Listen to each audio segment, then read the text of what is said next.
Ready? Yes. Good morning, Good morning. Dr. Carter. Today's March 8th, 2004, interviewing for HistoryMakers. I'm Donna Elam, and observing is Reggie Poe, Jason Poe, Scott Stearns, and Larry Crow. Could you please state your name, James H. Carter, and could you spell it for us? Carter. Okay. James A-M-E-S, H, middle initial. And what does the H stand for? Henry. Henry. Yes. Thank you. The date and place of your birth. The date of my birth is February the 8th, 1946, a little small town by the name of Cortland, C-O-U-R-T-L-A-N-D, Alabama. Cortland, Alabama. Okay. And what will you state as your occupation? Superintendent of the Selma City School System. Okay, the Selma City School System. Yes. And your educational background? Well, I have a BS degree in undergraduate science. I have a master's degree in administration, EDS in administration. Thank you. Well, today we are going to start talking about the Civil Rights Initiative that's going on, but we want to start with some beginning questions. Sure. What was life like for African Americans before the Civil Rights Movement, and specifically for yourself? It was very harsh in the South, as we all know. And growing up, we had separate but equal facilities, separate but equal school, as it was stated to us. Of course, we saw the difference. There were different accommodations for whites than there were for blacks. Blacks had very little opportunity to access the education system. We had to work in very demeaning jobs. We had to work when a lot of us should have been going to school, but we had to work on the farm. There was a lot of sharecropping when I was growing up, working but not being paid a fair wage. So racism in this country is based on the laws of this land, and in terms of the state of Alabama, were very much in evidence when I was growing up. You weren't allowed to associate with whites who lived right in the same vicinity that you lived in. And certainly you had the brutality against blacks. In many instances, they were caught with whites that were in a social setting. So we had a very difficult time and difficult life growing up in the South and in my hometown, Cortland, during the early 60s, 50s, and even into the 70s, before people started to enforce the civil rights laws. Dr. Carter, do you remember the very first encounter that you had with racism? Well, I can only say that from the time that I was old enough to understand fairness in terms of individuals and how to treat other individuals, I saw that's not being displayed when it came to blacks in this country. Blacks in my neighborhood, we had to go to the back if we wanted to order anything from a restaurant. We had to sit at separate counters. If we were allowed into facilities, we had the color and white drinking fountain. So the fairness part was very evident in the early part of my life. I would say when I was beginning school around 6 or 7 years of age. Wow. Tell us some of the most memorable encounters with racists and racism. Well, I think the full emphasis of racism came into play with me during my college years at Alabama State University. We had just begun to be a part of the movement, civil rights movement. We marched every day. What we call protest marches. And I saw for the first time, firsthand, close up, what it meant to have your life on the line. We were met with opposition from the law enforcement agencies. They were possemen that would attack us.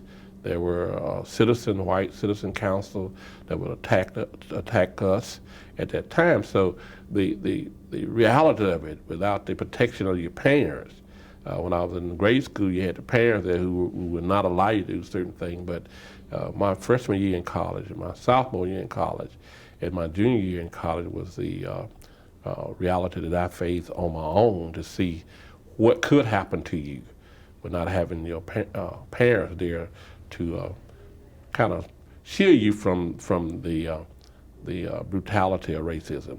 So racism is a very brutal type situation in this country, and certainly during that period, it was something that was acceptable because it was the law. Okay. When you said just a few minutes ago, attacked, that you were attacked, brutally attacked, describe that. What do you mean by Well, that? you had the possemen at that time that were using nightsticks, caliprods, any means to disperse crowds that were gathered to protest civil rights. And we were part of that movement during the early 60s in Montgomery, Alabama. Thank you. What happened to the people that did that to you? Nothing that I recall. It was simply nothing that at that time it was, again, I think the law was on their side. It certainly was not on ours. Okay. After the encounters with racism, how did you feel about the specific white people who wronged you? Well, you try to accept people in a light where you can forgive them and certainly not forget what happened to you. But we were taught at a very early age to, and I guess because of our religious upbringing, to forgive those who trespass against you, those who mistreat you. And of course we try to do that, but the feeling of how another human being can dehumanize you to the point where you feel that you're not worthy of being respected by the creature that God created. It's a pretty bad feeling for a young person growing up in this country. Was that connected to your spirituality? Was that part of the culture? Well, I think it's a part of both. I think in terms of the upbringing that I had in Cortland with my parents being a very influential factor in my life, had a lot to do with the way we were brought up, the culture part of it. But then too, we were brought up in the church. We were there every Sunday and every day of the week when church doors were open. So it was a combination of both, I believe. Okay, thank you. Do you think that you always felt that there was something really morally wrong with America when it came to racism, or did you think that it would reach a point that it would correct itself? At one point, and I know one of the most important speeches that I have ever heard was "I Have a Dream." Dr. Martin Luther King made that speech on the Mall in Washington, D.C. I thought that speech would have a tremendous impact on the hearts and souls of America, and really bringing them to a consciousness of how to treat their fellow man. I thought that would be the crowning moment of the civil rights movement for all Americans to forget about race and forget about whether a person was rich or poor, forget about all the bigotry and the hatred. But obviously that dream had not been realized. So during that time, there was hope that this country would become a country of one that would not treat you a certain way based on the color of your skin. But that dream have not become a reality, even as I speak today. Oh, and we do want to hear more Yes. about that as well. When did you feel that you personally could actually change or help change the racist policies, the practices that existed? Well, you have to keep in mind that if you do not make your people aware of the history that you were a part of, they are subject and you're subject to repeat it.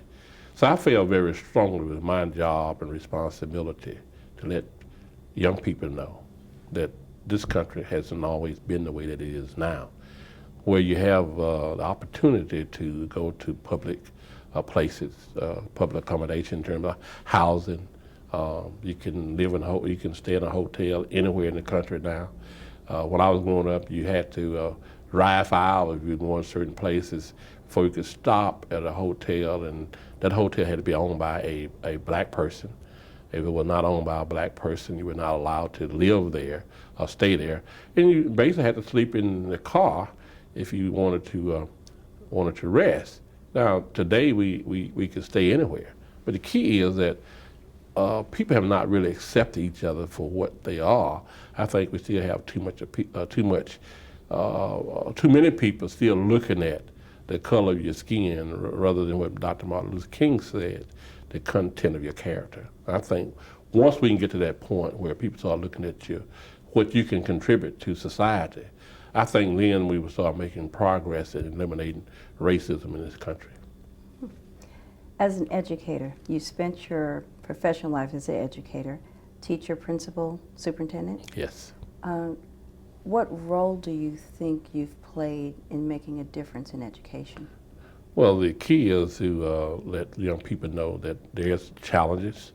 There's nothing in the world that is free in terms of this society that we live in. If you're unprepared academically, and if you don't have the right attitude, if you don't have the necessary tools, and what I mean by tools, educational tools, to go out in this society, then you're going to be left out of the economic picture. I think the biggest problem we have in this country, that even though blacks have made significant gains politically, we still have not touched the surface economically. And I think that's where the differences remain, that economically we are still left out of the corporate boardrooms, we are still left out of the jobs that pay high wages. Until we can reach that point where we are given access to those type of opportunities, we'll still have a struggle in this country being a minority. But the role I must play and continue to play to let our boys and girls know there is hope for them, and the hope that they have lies with them graduating from high school, taking the next step, that is going on to a 2-year college, a 4-year college, university, to make sure that they are qualified to apply, and not let education be a reason why they are overlooked for these particular jobs in this country. Dr. Carter, what does the term civil rights mean to you? Well, the term itself means that you have to, the Constitution provides us with rights as a citizen of this country. That means that every opportunity in this land should be granted to every citizen in this country. And that means that those rights that are God-given rights for mankind, and all of it ties in with the laws of the land, being able to access any job market, being able to access go to any place I want to go in this country without being frowned upon. So those rights that are given to us under the Constitution, and that's the U.S. Constitution, under those rights given to us on the state constitution, what I call civil rights for this country and for me. You mentioned that Dr. Martin Luther King Jr.'s speech in Washington really impacted you. How do you see your dream? My dream will run parallel to his in the way I think and the way I feel about people in this country. I hope too one day that black boys and white boys and black girls and white girls and Jews and Gentiles, or people of all nationalities, all walks of life, can one day hold walk hand in hand down the street in this country without people frowning upon them, and really give everybody an equal opportunity to be successful in this country. This is the wealthiest country in the world, and there shouldn't be any doubt in my mind that every citizen in this country should have a right to have the type of life and success in this country that all of us know is possible through the process that I mentioned through education, through jobs and opportunity. Every citizen should have that right. Doesn't matter where they're from, doesn't matter what color their skin happen to be, but they should have a right to the freedom and the right to express themselves and right to assemble and do things that the Constitution says we ought to be able to do without having any external pressure placed upon us.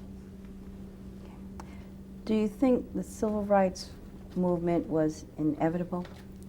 No doubt about it in my mind. I think that it's still, whether we believe it or not, I think we still have people working not in the streets and protesting like they were in the 60s, but I think they have people working to make sure those rights remain a part of this great country that we live in, and that these rights never are taken away from anybody again in this country. Mm-hmm. And I'd like to ask you your thoughts on why do you think it's important for children to understand and hear the history of the civil rights movement and their role in civil rights today? Well, obviously our young people don't understand that the struggle that we went through is not something that was made up. And what is our job to get them to face the real world about if they don't take the opportunities that are presented to them today, then they might deem to repeat history.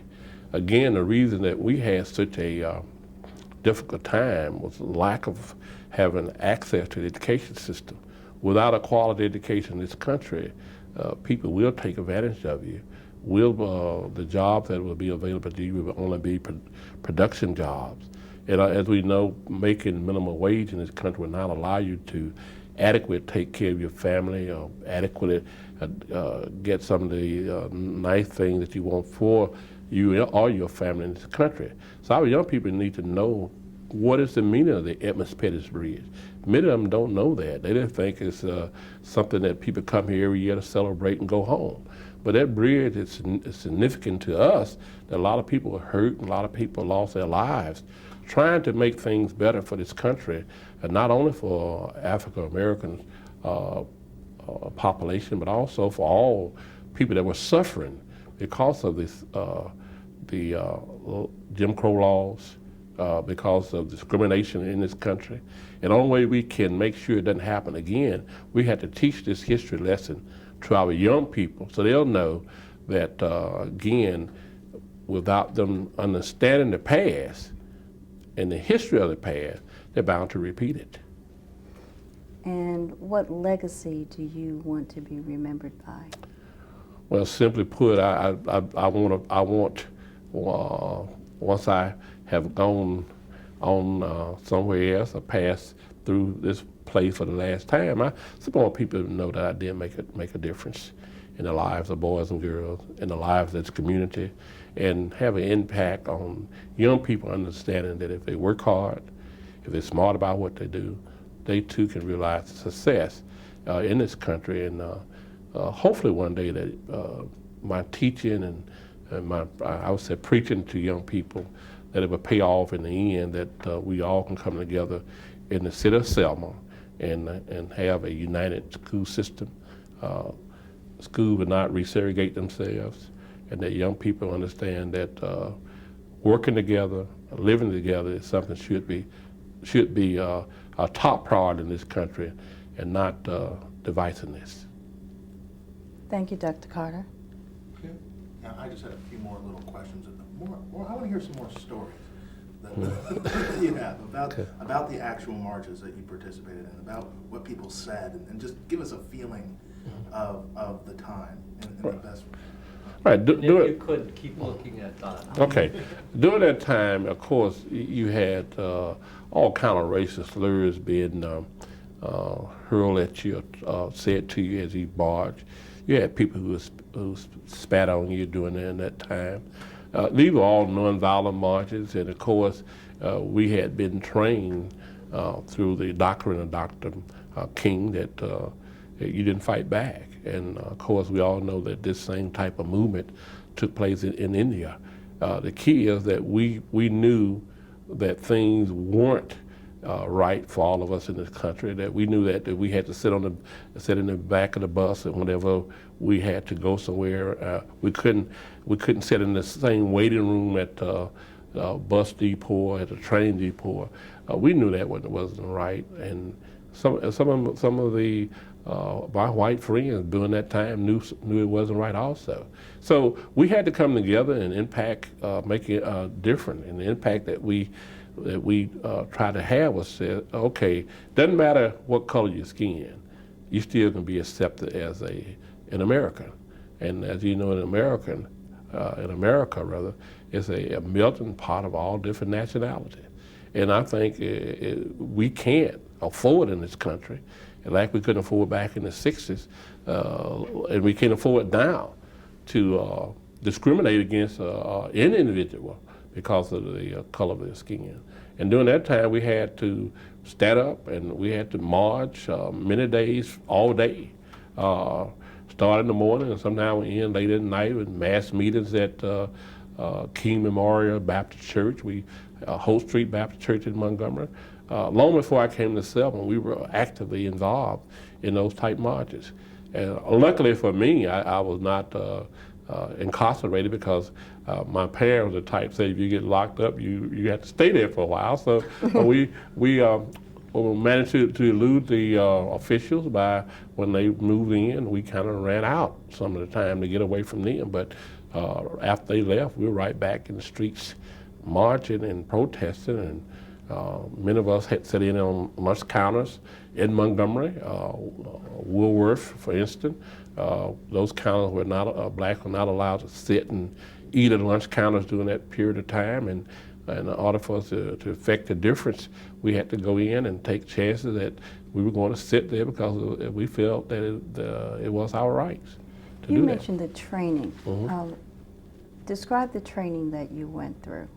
Well, in all of our meetings with Dr. King and also with other... Sir, could you start one more time? Okay. All of our meetings. In all our meetings with Dr. King and also with the other organizations, SNCC and SCLC, people who were in Montgomery at the time, let's simply say this was a non-violent protest movement. And obviously, with respect that we all had for Dr. King and his leadership, we simply adhered to that and simply knew that we couldn't fight the system as it was at the time, and brick for brick or stone for stone.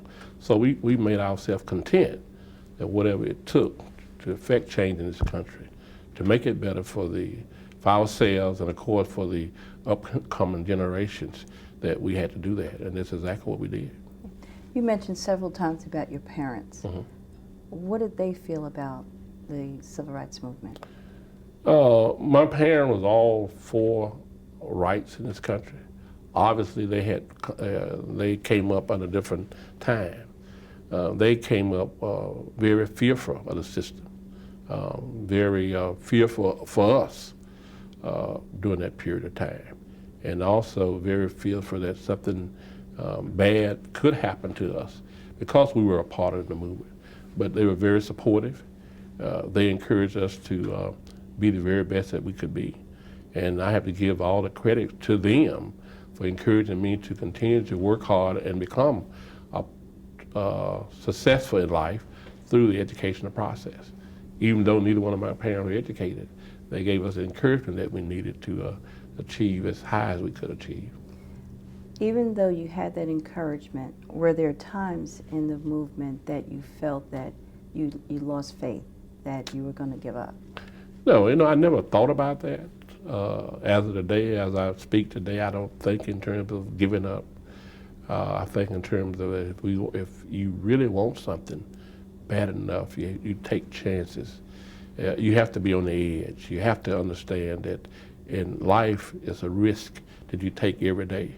And if it's something that you know it's right, you stand up for it.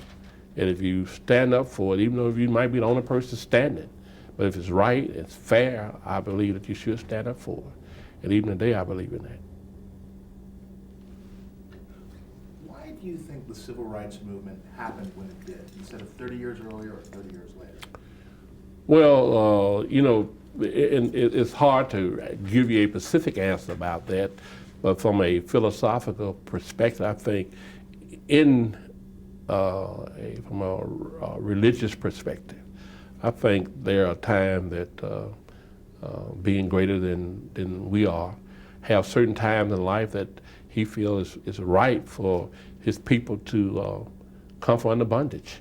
And I felt that after we had gone through the Reconstruction era where blacks and poor whites was flourishing in this state, in this country, all of a sudden those rights were taken away for almost 60 years.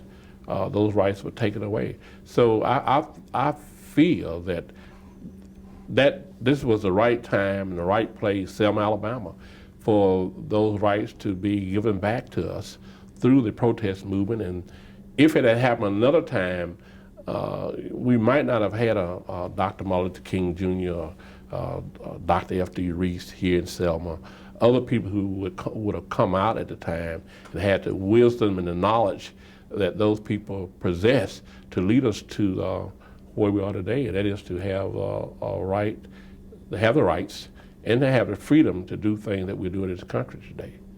So I think the timing is based on a greater being than all of us, and that being God Almighty. Now, how important is the right to vote? Oh, extremely. I can't stress enough. The right to vote is probably one of the most important things that the individual could have in this country in terms of rights. Unfortunately, many of us, especially young African Americans, have not taken the opportunity to exercise their rights to vote. I think too many people gave and sacrificed for us tonight to turn out 100% at the poll to vote on any issue. Just to have the right to go to the poll to vote without having people beating you back, without having to go through the process of taking a meaningless test or paying poll taxes is a God-given right.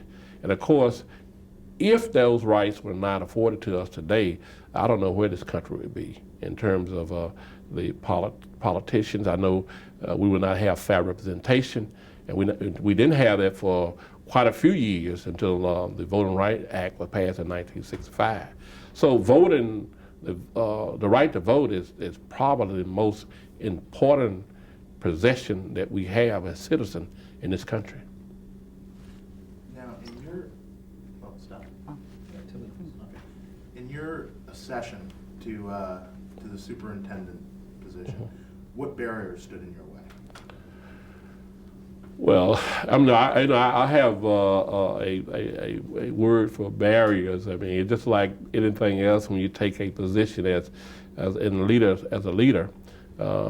you don't look at barriers. You look at the goals you set. You set those goals, and you think in terms of how do I reach those goals.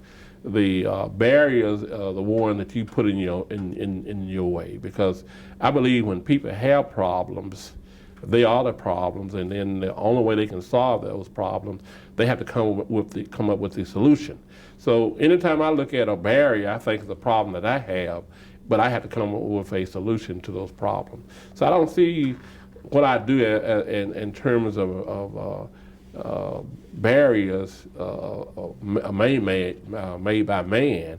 And I feel like anytime a man throw up a barrier for me, I can overcome that by working around and working through it. And I think we've been able to do that over the years. Any last thoughts for us, Dr. Carter? Yes, I would like to say that, in terms of the rights that we have in this country as Americans, and especially young Americans, whether they're black or white, Chinese, Japanese, Asian Americans, Native Americans. I think we all have a responsibility to do our fair share in this country to make it remain great. I think we have a right to make sure that the economy remains viable, so every American can live the dream that he or she might have. And above all, I believe that every African American individual in this country should take the right to vote as a right that would never be taken away again as long as they live in this country. Thank you, Dr. Carter. Thank you so much. I'm rolling. All right. Dr. Carter, what are your thoughts about teenagers of today compared to the teenagers of years ago? Basically, they are a lot smarter. Uh, uh, they have many more opportunities than we had. The drawback that I see in what they are doing today with those opportunities, with the intellect that they have, they're not using it to its fullest potential. And I can see that as being something that's kind of nerve-wracking to me, because sooner or later, if you don't take those opportunities, if you don't use your intellect to become part of the system to affect a difference, then you're doomed to repeat history. So the young people of today, they aren't really focused on the goals that we were focused on years ago. We knew we had a goal. We knew that we had to do something about segregation in this country. We had a cause. I'm not sure that they have a cause like we had back when I was a teenager, but I'm sure they understand that the cause that they might have today is totally different from what we might have had. That is, that they have a cause to be able to access the economic system. They've not done that the way that they should have done it. So if they don't take and focus on a goal and focus on a cause based on what they are experiencing today, I'm afraid that we are going to not make the gains. They won't make the gains that we worked so hard for in the 50s and 60s.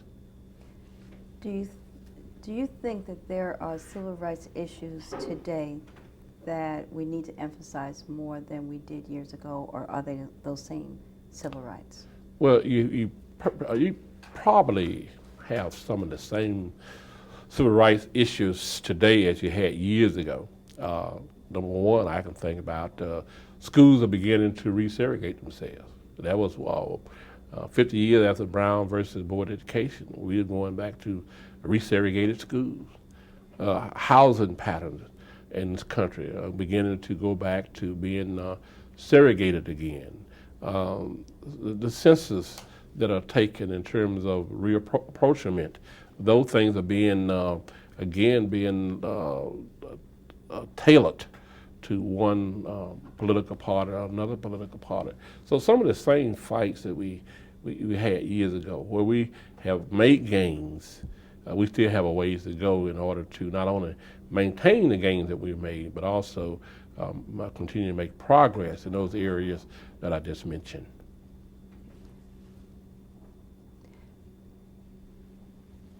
We talked about solutions and strategies. We talked about issues. Mm-hmm.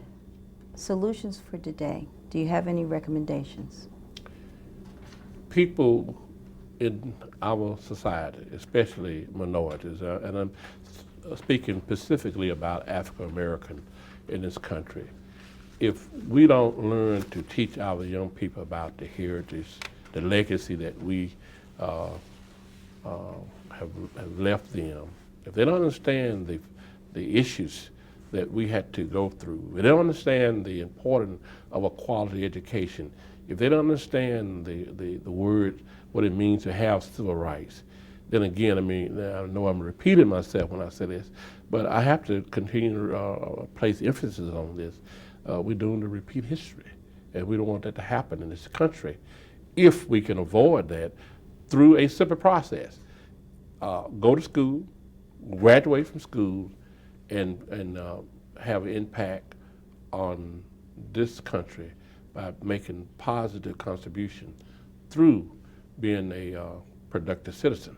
Now, does it mean that you sit back and be passive? No. You have to be in the arena where the fight is occurring. And a fight that we have to certainly look out for today is the fight to access the economic riches of this country. It's a sad commentary when only 1% of individual wealth in this country, 36% of it is distributed among 1%. And there have to be a greater sharing of the wealth of this country to all of its citizens.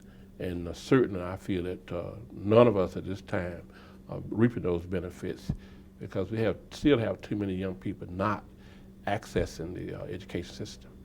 Speaking of not accessing the education system, there's a lot of discussion about the achievement gap between minority children and white children.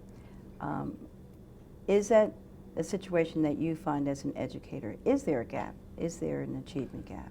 And I guess I can answer this question by, if you look at our standards in the state of Alabama and this country, yes, there is an achievement gap.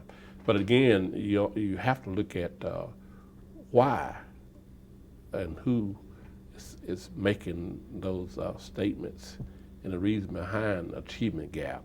And certainly I think an important part of this piece is who is actually developing the tests that our children are taking, and who is scoring those tests to determine the achievement gap. So there are some real serious concerns I have about standardized tests, and why are those tests necessary to make a difference between a white child or a black child in this country. Are there any recommendations that you have to address that? I would recommend that instead of testing students into oblivion in terms of what we are doing in this country, allow teachers to teach the course of study, the content standards, allow them to be trained on how to teach minority students in this country, provide the resources for them to do that. And if you provide the resources and the training, I think we, instead of talking about achievement gap this morning, we'll be talking about all students achieving at a high level. I think it's the bottom line of it, that it has a lot to do with expectations. Whether a child's teacher or principal set high expectations for students or low expectations. So if they set high expectations, our student will live up to those. And of course, if they set low expectations, they'll live down to those. So I think it has a lot to do with the expectations of students. Thank you, Dr. Carter, for your Thank you. time, your insight, and your reflection.